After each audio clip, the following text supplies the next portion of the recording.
నమస్తే, welcome to MCTV news. నేను మౌనిక. బులెటిన్ల ముందుగా హెడ్లైన్స్ చూద్దాం. తనను అత్యధిక మెజారిటీతో గెలిపించిన ప్రజల కష్టాలను కొంతైనా నెరవేర్చాలని నిత్యావసర సరుకుల కిట్లను పార్టీలకు అతీతంగా అందజేస్తున్న మదనపల్లె ఎమ్మెల్యే నవాజ్ బాషా వెల్లడి. కొండమారిపల్లి పంచాయతీలో ప్రజలకు నిత్యావసర సరుకుల కిట్లను అందజేసిన ఎమ్మెల్యే. నర్సరీలు నిర్వహించేవారు తప్పనిసరిగా తమ కంపెనీని రిజిస్టర్ చేసుకోవాలి. Horticulture assistant director Dasharatha Ramanaidu వెల్లడి. రైతులకు నాణ్యమైన విత్తనాలు, నారు అందించడానికే ఈ నిర్ణయమని ప్రకటన. తనను గెలిపించిన ప్రజల కష్టాలను కరోనా లాక్డౌన్ సందర్భంగా కొంతైనా తీర్చాలనే ఉద్దేశంతో రాజకీయాలకు అతీతంగా ప్రతి ఇంటికి నిత్యావసర సరుకులను అందజేస్తున్నట్టు మదనపల్లె ఎమ్మెల్యే నవాజ్ బాషా తెలియజేశారు. నేడు కొండమారిపల్లి పంచాయతీలోని పలు గ్రామాల్లో నిత్యావసర సరుకుల కిట్లను ఎమ్మెల్యే ప్రజలకు అందజేశారు. ఈ కార్యక్రమంలో వైకాపా జెడ్పీటీసీ అభ్యర్థి ఉదయ్ కుమార్, నాయకులు తట్టి శ్రీనివాసులు రెడ్డి, చంద్రారెడ్డి తదితరులు పాల్గొన్నారు. ఈ సందర్భంగా ఎమ్మెల్యే నవాజ్ బాషా మాట్లాడుతూ ప్రజలందరూ కరోనా వైరస్ సోకకుండా తగిన జాగ్రత్తలు తీసుకోవాలని సూచించారు.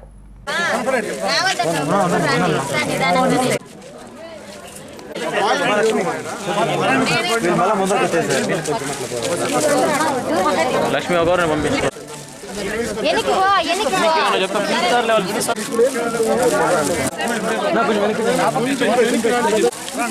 కొంచెం దూరం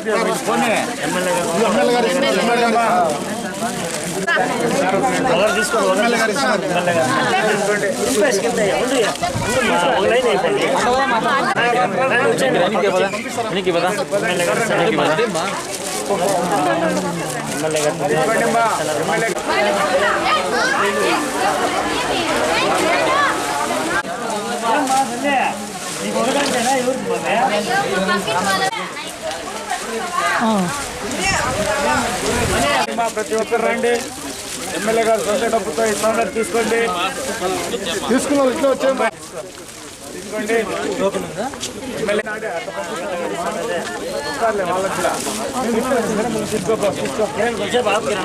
ఎమ్మెల్యే గారు సొంత డబ్బుతో ఇస్తాను, తీసుకోండి.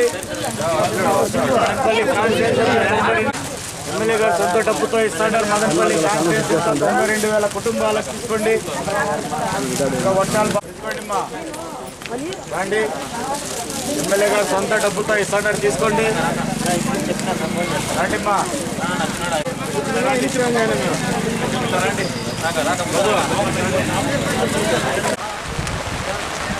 ఏదైతే మార్చి 22వ తారీఖు నుంచి జూన్ 11వ తారీఖు వరకు కూడా కరోనా మహమ్మారి యావత్ ప్రపంచం, ఆంధ్ర రాష్ట్రం కూడా ఇబ్బంది పడటం వలన ఈరోజు చట్టువారిపల్లి పంచాయతీలో నిత్యావసరాలు ఏదైతే ఇంతకుముందు నెల నుంచి మదనపల్లి మున్సిపాలిటీ, మదనపల్లి మండలాల్లో అందరూ పంచుతున్నాము. వైఎస్ఆర్ కాంగ్రెస్ పార్టీ ప్రభుత్వం వచ్చినప్పటి నుంచి 1 సంవత్సరం నుంచి జగన్మోహన్ రెడ్డి గారు ముఖ్యమంత్రి గారి పరిపాలన పైన, అలాగే ఇప్పుడు కరోనా వచ్చిన దానికి ముఖ్యమంత్రి ఆదేశాల మేరకు అందరు ఎమ్మెల్యేలు కూడా నియోజకవర్గంలో పరిమితమైతే ప్రజలకు పని చేయాలనే ఆదేశాల మేరకు అందరూ మదనపల్లి నియోజకవర్గం, అలాగే ఆంధ్ర రాష్ట్ర నియోజకవర్గాల్లో అందరూ పనిచేస్తున్న తీరు పైన మీకు అందరూ తెలిసింది. ఈరోజు కరోనా మహమ్మారి ప్రతిదినము పాజిటివ్ కేసులు ఎక్కువైతున్నాయి మన ఆంధ్ర రాష్ట్రంలో కూడా, యావత్ ప్రపంచంలో కూడా. మీరు దయచేసి ఈ సోషల్ డిస్టెన్స్ పాటిస్తూ మీరందరూ కొంచెం వీళ్ళకు ఎదుటోళ్ళ గురించి ఆలోచిస్తూ, మన జబ్బుల గురించి ఆలోచిస్తూ, మన కుటుంబం సభ్యుల గురించి ఆలోచిస్తూ నేను దయచేసి సోషల్ డిస్టెన్స్ పాటిస్తూ కొంచెం నీట్గా ఉండాలని చెప్పి మీకు తెలియజేసుకుంటూ, ఏదైతే ఈ కరోనా మహమ్మారి గురించి అన్ని రిలాక్సేషన్ 10వ తారీఖు నుంచి ఈరోజు నుంచి ఇచ్చారు. హోటళ్ళు, లాడ్జీలన్నీ ఓపెన్ చేయాలి. దానికోసం మీ అందరికీ కూడా మేము ఒకటే కోరుకునేది ఏమంటే, ఈ వర్షాకాలం కూడా ఉంది. వర్షాకాలంలో కరోనా పాజిటివ్ కేసులు ఎక్కువయ్యే ప్రక్రియ ఉంది కాబట్టి మీరందరూ జాగ్రత్తలు పాటించమని చెప్పి నమస్తే. కొన్నామారపల్లి పంచాయతీ తట్టివారిపల్లి పంచాయతీకి మన ఎమ్మెల్యే గారు వచ్చి ప్రతి ఇంటికి సరుకులు ఇస్తున్నారు. ప్రతి ఇంటికి కరోనా వచ్చిన దానివల్ల అందరూ వర్కులు లేక అందరూ ఇబ్బంది పడుతున్నారు, ఇంట్లోనే ఉన్నారు. వాళ్ళకంతా ఏ గుడ్డ వచ్చినా ఎమ్మెల్యే గారు నేను దగ్గర ఉండి చూస్తుంటానని చెప్పి ఇప్పుడు ప్రతి ఇంటికి ఎమ్మెల్యే గారు వచ్చి ఇస్తున్నారు. సచివాలయానికి వచ్చే ప్రజల పట్ల మర్యాదపూర్వకంగా నడుచుకోవాలని, వారి సమస్యలను వెంటనే పరిష్కరించే విధంగా చర్యలు తీసుకోవాలని మదనపల్లె మున్సిపల్ కమిషనర్ రవి తెలియజేశారు. నేడు మున్సిపల్ కార్యాలయంలోని కమిషనర్ ఛాంబర్ నందు సచివాలయ కార్యదర్శులతో ప్రత్యేక సమావేశాన్ని నిర్వహించారు. ప్రభుత్వం విధించిన గడువులోపు అన్ని సేవలను ప్రజలకు అందేలా చూడాల్సిన బాధ్యత సచివాలయ సిబ్బందిదేనని స్పష్టం చేశారు. నమస్కారం. ఇప్పుడు సచివాలయాలు వచ్చి దాదాపు 7 నెలలు అయింది. ఈ 7 నెలల్లో వాళ్ళ యొక్క పనితీరు, ఫంక్షన్ ఎలా ఉందని రివ్యూ చేయడం, రోజువారీగా ప్రతి సచివాలయాన్ని సందర్శించడం, అప్పుడు ఉన్నటువంటి సెక్రటరీస్, వాలంటీర్ల పనితీరు ఎలా ఉంది, ఇంకా ఉన్న పరిస్థితి నుంచి ఇంకా మరింత మెరుగైన స్థితికి ఎలా తీసుకుంటాం, ఏదైతే మనకి సచివాలయాలు వ్యవస్థ ప్రజల కోసం, పౌరుల కోసం వాళ్ళ యొక్క సేవలను త్వరితగతిన అందించే విధానంలో భాగంగా ఎంత మేరకు మనం వాళ్ళకి సర్వీసు అందించగలుగుతున్నాము, వాళ్ళకి పూర్తి స్థాయిలో సర్వీసెస్ అందించగలుగుతున్నాము, ఇందులో ఏమైనా ఇబ్బందులు ఏమైనా ఉన్నాయా, ఆ ఇబ్బందులు ఏంటి, వాటిని ఎలా అధిగమించాలి అనే దాని మీద మేము రోజువారీగా రోజుకొక 2 సచివాలయాలు సందర్శించి అక్కడ ఉన్నటువంటి ఇబ్బందులు తెలుసుకోవటం, వాళ్ళ ఇబ్బందులు కూడా తెలుసుకొని వాటన్నింటిని అధిగమిస్తూ మరింత ముందుకు వెళ్ళాలనేటటువంటి ప్రక్రియలో భాగంగానే ఈ యొక్క సచివాలయ సందర్శన జరుగుతుంది. ఈరోజు నేను ఇక్కడ సచివాలయం అంటే సొసైటీ కాలనీ 2 సొసైటీ కాలనీ 2 సచివాలయంలో ఈ సెక్రటరీ కార్యదర్శులతో తర్వాత వాలంటీర్లతో సమావేశం ఏర్పాటు జరిగింది. ఇక్కడ చూసినట్లయితే ఈ సర్వీసెస్ అనేది అంత మరింత పురోగతిలో అంటే ఒక స్థాయిలో ఉన్నాయి. కేవలం ఈ వారంలో చూసుకున్నట్లయితే ఒక 3 మాత్రమే రావడం జరిగింది. అవి కూడా క్యాష్ సర్టిఫికేట్కి సంబంధించినవే వచ్చాయి. కానీ వాస్తవానికి మనకి సచివాలయాల ద్వారా దగ్గర 320 రకాల సర్వీసెస్ని మనం ప్రజలకి పౌరులకి అందించవచ్చు. అయితే ఈ సర్వీసెస్ గురించి ముందు ప్రజలకు అవగాహన ఉంటుంది. సో ఆ భాగంలో ఆ ప్రక్రియలో భాగంగానే వాలంటీర్లు కూడా మేము ఇన్వాల్వ్ చేసి ప్రజలకు అందరికీ కూడా ముందుగా మనం ఇచ్చేటటువంటి సర్వీసెస్ ఎన్ని రకాలు ఉన్నాయి ఏంటి అనేది ప్రజలకి అవగాహన చేయమని చెప్పి వాళ్ళందరికీ కూడా మాట్లాడుతుంది. వాళ్ళు ఈ రోజు నుంచే ప్రజలకి ఇంటింటికి వెళ్ళి క్యాంపెయిన్ కండక్ట్ చేసి వాళ్ళందరికీ కూడా మనం ఇచ్చేటటువంటి సర్వీసెస్ కానీ అదేవిధంగా వాళ్ళకి ఏదైనా ఫిర్యాదులు కూడా ఉంటే మనం ఇచ్చేటటువంటి సర్వీసెస్ కానీ ఏదైనా ఏ రకమైనటువంటి ఫిర్యాదులు ఏమైనా ఉన్నా కూడా వాళ్ళ ఫిర్యాదుల రూపంలో తెలియజేయవచ్చు. అవన్నీ కూడా సచివాలయంలో తీసుకోవడం జరుగుతుంది. తీసుకున్నటువంటి దరఖాస్తు కానీ సర్వీస్ రిక్వెస్ట్కి వాళ్ళకి ఎక్నాలజ్మెంట్ కూడా ఇవ్వడం జరుగుతూ ఉంది. ఏదైతే కాల పరిమితి ఉందో ఆ కాల పరిమితిలో మరి వాళ్ళకి సేవలు అందుతున్నాయా లేదా, అంటే సకాలంలో వాళ్ళకి సేవలు అందించగలుగుతున్నా లేదా, ఇందులో ఏమైనా జాప్యం జరుగుతుందా, జాప్యం జరిగితే దానికి కారణాలు అనే దాని మీద ఈరోజు సెక్రటరీ సమావేశం ఏర్పాటు జరుగుతుంది. అన్నీ కూడా సమీక్ష చేసి నెక్స్ట్ 1 వీక్లో మంచి ప్రోగ్రెస్ని సాధించాలని చెప్పి వాళ్ళందరినీ కూడా కోరడం జరిగింది. అంతేకాకుండా మరి మనకి అనేక రకాల బెనిఫిట్స్ కూడా ఇవ్వడం జరుగుతూ ఉంది. నవరత్నాలు వేరియస్ స్కీమ్స్ సంబంధించి మనం బెనిఫిట్స్ లేకపోతే అమ్మఒడి కావచ్చు, లేదా పెన్షన్స్ కావచ్చు, తర్వాత హౌసింగ్ కావచ్చు, నేతన్న నేస్తం కావచ్చు, ఇట్లా లేకపోతే రైస్ కార్డ్స్ కావచ్చు, హెల్త్ కార్డ్స్ కావచ్చు, అనేక రకాల పథకాలు ఇస్తున్నాయి. అవన్నీ కూడా వాళ్ళకి అందుతున్నాయా లేదనేది ఒకటి చూస్తున్నాం. మరి అందులో రాని వాళ్ళు కొంతమంది ఉండవచ్చు. రానినప్పుడు వాళ్ళకి ఎందుకు రాలేదు, వాళ్ళకి రీజన్స్ ఏంటి, రకరకాల కారణాల వల్ల వాళ్ళు ఎంత కూడా ఎలిజిబుల్ కావచ్చు. ఉదాహరణకి ప్రాపర్టీ ట్యాక్స్ సంబంధించి ట్యాక్స్ పేయర్స్ అయినా, ఇన్కమ్ ట్యాక్స్ పేయర్స్ అయినా, ప్రభుత్వ ఉద్యోగం ఉన్నా, వయసు పరిమితి దాటిపోయినా, ఈ అనేక రకాల కారణాల వల్ల వాళ్ళు అనారోగ్యంగా చేస్తారు. అనారోగ్యంగా చేసిన విషయాన్ని వాళ్ళు తెలియజేయాలి. చాలామందికి ఆ విషయం విషయంలో నేను సచివాలయ సిబ్బందిని కోరేది ఎవరైనా సరే ఏదైనా తెలుసుకోవడానికి వచ్చినప్పుడు వాళ్ళకి తెలియజేయండి, ఎక్స్ప్లెయిన్ చేయండి అని చెప్పి వాళ్ళందరినీ కూడా కోరటం జరుగుతూ ఉంది. కన్విన్సింగ్లో వాళ్ళకి చెప్పడం, పౌరులకి వాళ్ళకి కావాల్సిన పనులు చేయించి పెట్టడమే ప్రధానంగా సచివాలయాల ఏర్పాటు ఉద్దేశం. ఆ రకంగా కూడా వాళ్ళకి మరి శిక్షణ కూడా ఇవ్వడం జరుగుతూ ఉంది. అందరూ ఒక పాజిటివ్ యాటిట్యూడ్ ఉంది. ఎవరైనా ఏదైనా పని మీద వచ్చినప్పుడు వాళ్ళకి సమాధానం చెప్పాల్సిన బాధ్యత కూడా మీకు ఉందని చెప్పేసి వాళ్ళందరికీ కూడా గుర్తు చేయడం జరుగుతూ ఉంది. మీ కాకుండా కూడా కొన్ని రకాల మనం కార్యక్రమాలు ఉన్నాయి, మున్సిపాలిటీ నుంచి కావచ్చు, లేకపోతే అదర్ డిపార్ట్మెంట్ కావచ్చు, హెల్త్ డిపార్ట్మెంట్ కావచ్చు, ఎడ్యుకేషన్ డిపార్ట్మెంట్కి సంబంధించిన కార్యక్రమాల్లో ప్రజల్లో కొంత అవేర్నెస్ కూడా చాలా ముఖ్యం. ఉదాహరణకి మన మున్సిపాలిటీ నుంచి శానిటేషన్కి సంబంధించి ఇప్పుడు సాలిడ్ వేస్ట్ మేనేజ్మెంట్ ఇంప్లిమెంటేషన్లో భాగంగా డోర్ టు డోర్ కలెక్షన్, లేదంటే తడిపొడి చెత్త, సెగ్రిగేషన్ ఆఫ్ గార్బేజ్, ఈ విషయంలో కొంచెం అంటే మనం చేస్తున్నాం, బాగానే చేస్తున్నాం, చాలా వరకు మనకి అందించడం జరుగుతూ ఉంది. ట్యూబింగ్ సిస్టమ్ ద్వారా తడిపొడి చెత్త కూడా వేరు చేసి ఇవ్వడం జరుగుతుంది. ఇంకా కొంతమంది మనకి సహకరించడం, అందువల్ల నేను వాలంటీర్ల ద్వారా వాళ్ళందరినీ కూడా ఎడ్యుకేట్ చేసి అవేర్నెస్ తీసుకొచ్చి 100% కూడా ఇంప్లిమెంట్ చేయాల్సినటువంటి ఆవశ్యకత ఉంది. అదేవిధంగా కమ్యూనికబుల్ డిసీజెస్ గురించి కూడా మనం door to door campaign conduct చేసి వాళ్ళల్లో కొంత అవేర్నెస్ తీసుకురావాల్సిన అవసరం. రాబోయే వర్షాకాలం కొన్ని మినిమం కేర్ ప్రివెంటివ్ మెజర్స్ కనుక తీసుకున్నట్లయితే, ముందు జాగ్రత్త చర్యలు తీసుకున్నట్లయితే కనుక మనకి రాకుండా చేసుకోవడానికి అవకాశం ఉంది. ఉదాహరణకి చూసుకున్నట్టయితే మనకి ఇళ్లలో చెత్త లేకుండా చేసుకోవడం ఒకటైతే, ఇళ్లలో నీళ్లు నిల్వ లేకుండా చేసుకోవడం. సహజంగా ఎండాకాలం అయిపోయిన తర్వాత మనం ఈ కూలర్స్ అవన్నీ కూడా వాడుకొని పక్కన పడేట్టు జరుగుతాం.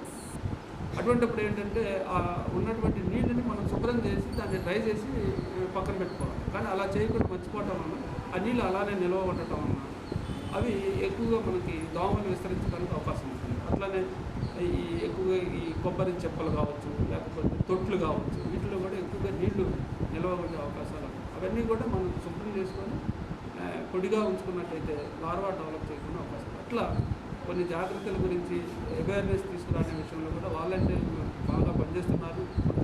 ఇంకా కూడా బాగా యాక్టివ్గా రోల్ ప్లే చేయమని చెప్పి వాళ్ళకి చూస్తున్నాం.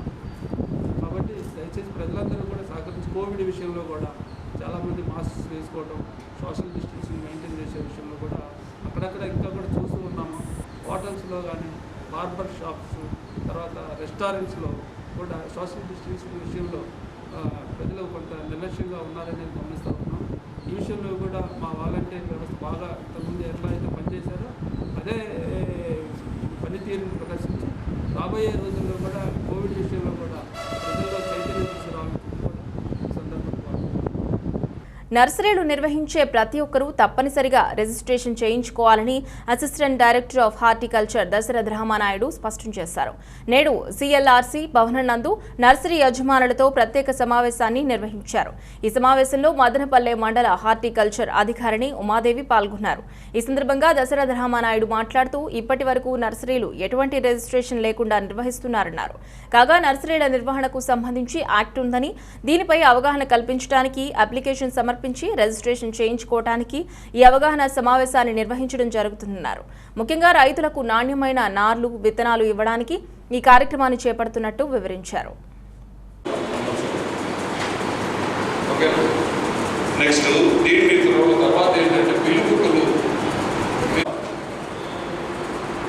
నువ్వు ఏదైతే సీడ్ అంటే నువ్వు నర్సరీ అంటే మన టొమాటో సీడ్లింగ్స్ వచ్చిన దాన్ని సీడ్లింగ్ లిస్టుల్లో ఎవరికి అమ్మినావు అనేది రాస్తారు. వాళ్ళని ఆడ బిల్లులో కూడా బిల్లు నేను మెయింటైన్ చేయాల్సిన లిస్టు. ఇక బిల్లు కంపల్సరీ, ఎటువంటి పరిస్థితుల్లో బిల్లు లేకుండా ఏ ఒక్క మొక్క కూడా బయటకు వెళ్ళేదానికి వీలు లేదు. అట్లా మీరు ఒక నేను చెప్పాను ఈ రిజిస్టర్ నర్సరీ యాక్ట్ 2010లో వచ్చింది. 2012 నుంచి ఇంప్లిమెంట్ చేసిన జరుగుతుంది, గైడ్లైన్స్ ఇచ్చారు. సో ఇందులో భాగంగా ఏంటంటే ఈరోజు మదనపల్లిలో నర్సరీ యాక్ట్ గురించి ఒక అవగాహన సదస్సుకి క్రియేట్ చేస్తున్నాం. మీకు నియర్లీ 400 నర్సరీస్ ఉన్నాయి, కూరగాయల నర్సరీస్. ప్రతి కూరగాయల నర్సరీ యజమాని కూడా ఈ నర్సరీ యాక్ట్ ప్రకారం రిజిస్ట్రేషన్ చేసుకోవాల్సి ఉంటుంది. సో దీంట్లో రిజిస్ట్రేషన్ చేసుకొని రికార్డులు అన్ని మెయింటైన్ చేయాల్సి ఉంటుంది. ఆ రిజిస్ట్రేషన్ చేసుకున్న తర్వాతనే వాళ్ళు నర్సరీ యజమానులు అమ్మవలసి ఉంటుంది. ఏ మొక్కలైనా అమ్మాలంటే ముందుగా ఉద్యాన శాఖ నుంచి లైసెన్స్ తీసుకొని అమ్మాల్సింది ఉంటుంది. సో ఇదంతా కూడా మన ఈ నర్సరీ యజమానులకు వివరించడం జరిగింది. చాలా ప్రభుత్వ అనుమతులు లేకుండా పురపాలక సంఘ పరిధిలో నిర్మాణాలు చేపడితే చర్యలు తప్పవని మున్సిపల్ టీపీఓ హయద్ హెచ్చరించారు. నేడు ఆయన మున్సిపల్ కార్యాలయం నందు విలేకరులతో మాట్లాడుతూ మదనపల్లె పురపాలక సంఘ పరిధిలో 90 భవనాలు అనుమతులు లేకుండా నిర్మించారని, వారందరికీ నోటీసులు పంపడం జరిగిందన్నారు. ఎవరైనా మున్సిపల్ అనుమతులు లేకుండా నిర్మాణాలు చేపడితే కేసులు నమోదు చేస్తామని హెచ్చరించారు. ఎంతో కొంత పోగు చేసుకొని పట్టణాల్లో స్థలాలు కొని అక్కడ ఇల్లు కట్టుకుని వాళ్ళ పిల్లల చదువులకైతేనేమి మరియు వారి పోషణ కొరకైతేనేమి పట్టణాలకు వలస వస్తున్నారు. ఈ క్రమంలో ఈ పట్టణాల ప్రాధాన్యత, స్థలాల విలువలు చాలా వరకు పెరిగిపోతున్నాయి. అందులో మన మదనపల్లి పట్టణము చాలా ప్రశాంతమైన వాతావరణంలో ఉంది. మరి ఒక పక్క చూస్తే మన మహానగరమైన బెంగళూరు సిటీకి చాలా దగ్గరలో ఉంది. అందుకే మదనపల్లి వచ్చే ప్రజలు ఇక్కడ సెటిల్ కావాలని చాలామంది అనుకుంటూ ఉంటారు. ఈ క్రమంలో ఇక్కడ బిల్డింగ్ యాక్టివిటీ కూడా చాలా వరకు పెరుగుతుంది. ఈ బిల్డింగ్ యాక్టివిటీలో ప్రతి ఒక్కరూ మున్సిపల్ లైసెన్స్ సర్వే ద్వారా ప్లాన్లు అప్లై చేసుకొని వాటికి అప్రూవల్ తీసుకొని దాని ప్రకారమే కన్స్ట్రక్షన్ చేసుకోవాలని కోరుచున్నాను. అలా మీరు డీవియేషన్ చేసే పాటైతే మీరు చట్టవిరుద్ధమైన చర్య చేసినట్టు మీ పైన మున్సిపాలిటీ నుంచి నోటీసులు ఇవ్వబడతాయి. మరి ఆ నోటీసులకు అనుగుణంగా మేము ప్రాసిక్యూషన్ కూడా చేస్తాము. తగిన ఫైన్ కూడా కోర్టులో కట్టవలసి వస్తుంది. కాబట్టి ప్రజలందరూ గమనించి ఈ విషయాన్ని మీరు ఖచ్చితంగా ప్లాన్ పెట్టుకోండి. ఆ ప్లాన్ ప్రకారమే ఇల్లు కట్టుకోండి. ఇదే మేము మిమ్మల్ని కోరుకునే విషయము. మరి ఒక విషయం ఏమంటే, ఇప్పుడు గవర్నమెంట్ ఎల్ఆర్ఎస్ అనే స్కీమ్ పెట్టింది, ల్యాండ్ రెగ్యులరేషన్ స్కీము. ఒకవేళ మీరు 14% కట్టని పక్షంలో ఇప్పుడు ఎల్ఆర్ఎస్ స్కీము జూన్ 31 వరకు ఫోర్స్లో ఉంది. ఆ ఎల్ఆర్ఎస్లో భాగంగా మీ స్థలాలు లేఅవుట్ రెగ్యులేషన్ స్కీమ్లో మీరు సబ్మిట్ చేసుకుంటే వాటిలో గవర్నమెంట్ 50% రాయితీని కల్పించింది. కాబట్టి మీరు అదనంగా కట్టాల్సిన అవసరం ఉండదు. ఆ 50% మీకు మిగిలిపోతుంది. మంచి అవకాశము. కాబట్టి పట్టణాల్లో అనాథరైజ్డ్ లేఅవుట్స్లలో ఎవరైనా కానీ మీ ప్లాట్లు కొని ఉంటే, అది కూడా 31/8/2019 లోపల రిజిస్టర్ అయి ఉంటే ఖచ్చితంగా మీరు ముందుకు రండి. ఈ 2 నెలల పీరియడే మనకు ఉంది. ఆ ఎల్ఆర్ఎస్లో మీ ప్లాట్లన్నీ రెగ్యులరైజ్ చేస్తాము. తద్వారా మేము అప్రూవల్ కూడా ఇస్తాము. దాని ద్వారా మీరు చక్కగా ఇల్లు కట్టుకొని ప్రశాంతమైన వాతావరణంలో ఉండొచ్చు. మరి ఒక విషయం ఏమంటే, బిల్డింగ్ పీనలైజేషన్ స్కీమ్ అని గత సంవత్సరము మాకు స్కీమ్ ఒకటి ఏర్పాటు చేసింది. దాంట్లో భాగంగా మాకు 226 బిల్డింగ్ అప్లికేషన్లు బీపీఎస్ అప్లికేషన్లు వచ్చాయి. దాంట్లో భాగంగా మాకు 2 కోట్ల రూపాయలు కూడా జమ అయింది మున్సిపాలిటీకి. ఇంకా ఒక 26 బిల్డింగ్ అప్లికేషన్లు పెండింగ్ ఉన్నాయి. అంటే అవి షార్ట్ ఫాల్ కూడా ఇచ్చాము, డబ్బులు పేమెంట్ చేయమని మున్సిపాలిటీకి. అటువంటి వాళ్ళు కూడా వాళ్ళకి మెసేజ్ పోతుంది. ఆ మెసేజ్ చూసుకొని వాళ్ళు ఇమీడియట్గా మున్సిపాలిటీకి ఆ పేమెంట్ చేసేసి వాళ్ళ బిల్డింగ్స్ రెగ్యులరైజ్ చేసుకోవాలని కోరుచున్నాను. మరి ఒక విషయం ఏమంటే, ఇప్పుడు ఈ వారం 10 రోజుల్లో మేము చాలా వరకు ఆన్గోయింగ్ కన్స్ట్రక్షన్ మేము ఇన్స్పెక్షన్ చేసి అన్నిటికీ నోటీసులు ఇవ్వడం జరిగింది. అలా ఒక 90 నోటీసులు ఇవ్వడం జరిగింది. ఆ 90 నోటీసులలో మేము మళ్ళీ ప్లాన్ అప్రూవల్స్ పరిశీలించగా దాదాపుగా 75 బిల్డింగ్ అప్రూవల్స్ వాటికి ఉన్నాయి. బిల్డింగ్ అప్రూవల్స్ ఉండి వాళ్ళు వాస్తు కొరకు మరి దేని కొరకు కొంతవరకు డీవియేషన్ చేశారు. ఆ డీవియేషన్ భాగానికి గాను మనం నోటీసులు ఇచ్చాము. మరి ఒక 15 అనాథరైజ్డ్ కన్స్ట్రక్షన్లో కూడా నోటీస్ ఇచ్చాము. అవి కూడా ప్లాన్స్ రెడీ అయిపోయి మాకు మున్సిపాలిటీకి సమర్పిస్తున్నారు. ఆ బిల్డింగ్ అప్రూవల్స్ లైసెన్స్ సర్వేల ద్వారా ఆ పేమెంట్ జరగడం జరుగుతుంది ఆన్లైన్లో. కాబట్టి అందరూ పట్టణ ప్రజలు గమనించి ఈ మున్సిపాలిటీని సహకరించి, మీరు మున్సిపాలిటీ బలోపేతంగా ఉంటేనే మీరు కూడా బలోపేతంగా ఉంటారు.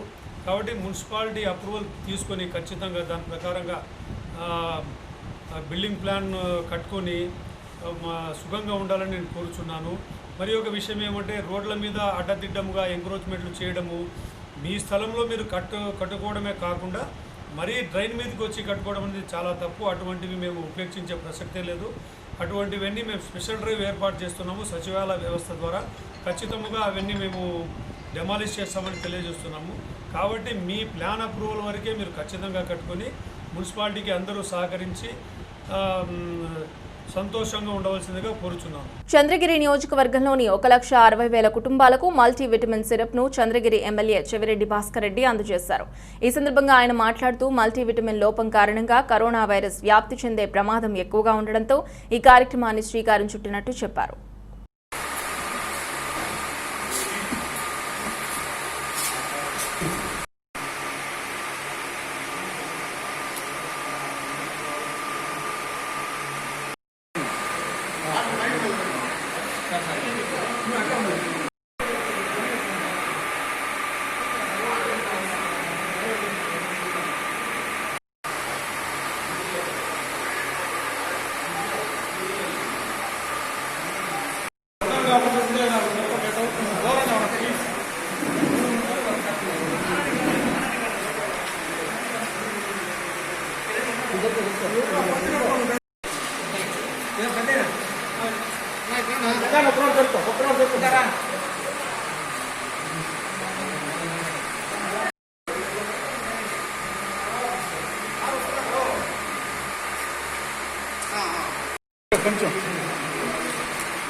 వాళ్ళే గురువుగా నేర్చుకునేంత గ్రామీణ భాషలో సులభతరమైన భాషలో కూడినటువంటి యోగా ప్రాణాయామ పుస్తకాన్ని ఇస్తూ అందులో ఉన్న ఆసనాలు ప్రాణాయామ బొమ్మలన్నింటినీ కూడా ఒక సీట్లోకి తీసుకొచ్చి సీట్ని గోడకు గరిపించి పుస్తకంలో చదువుకోవడం, ఆ సీట్ని ముందర పెట్టుకొని ఆ సీట్ని చూస్తూ యోగా ప్రాణాయామం చేయడం, ఈ కార్యక్రమాన్ని కూడా ఇవన్నీ కూడా మా నియోజకవర్గ ప్రజలకు నేను చేయగలిగిన కార్యక్రమంలో భాగంగా చేస్తాను.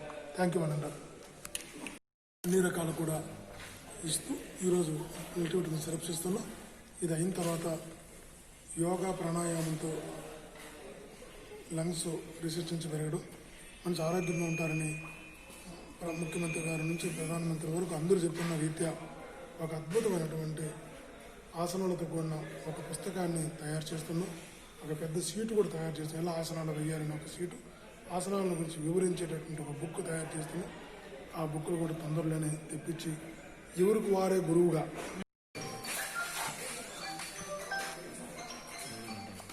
కరోనా నివారణలో నుంచి ప్రజలు బయటపడాలంటే వారందరూ కూడా రెసిస్టెన్స్ పవర్ బాగుండాలి.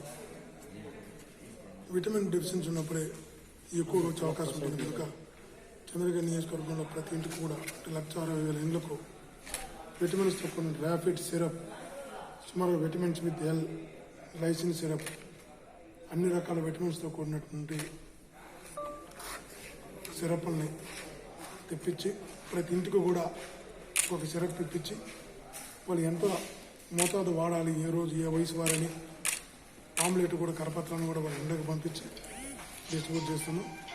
దీని ద్వారా ఖచ్చితంగా ఈ సిరప్ తాగడం వల్ల ఏ విటమిన్ డెఫిషియన్సీ ఉన్నా అది కొంచెం ఇక రికవరీ అయ్యే అవకాశం ఉంది కనుక నియోజకవర్గ శాసనసభ్యుడిగా నా బాధ్యతగా చంద్రగిరి నియోజకవర్గంలోని నియోజకవర్గ ప్రజలందరికీ లక్షలాది రూపాయలు ఖర్చైనా వెనక్కి చూడకుండా 1,60,000 ఇళ్లకు 1,20,000 సిరప్స్ పంపించడం జరుగుతుంది. ఇది కూడా భౌతిక దూరం పాటిస్తూ వాలంటీర్ల ద్వారా ప్రతి ఇంటికి చేర్చడం జరుగుతుంది. నియోజకవర్గ ప్రజల ఆరోగ్యమే నాకు కూడా ముఖ్యం కనుక ఇలా ఆరోగ్యం కోసం చేస్తున్న అనేక కార్యక్రమాల్లో ఇది కూడా ఒక మాస్కులు ఇచ్చినాం, శానిటైజర్స్ ఇచ్చినాం, ఫ్రూట్స్ ఇచ్చినాం, విటమిన్స్. బులెటిన్ ముగించే ముందు హెడ్లైన్స్ మరోసారి.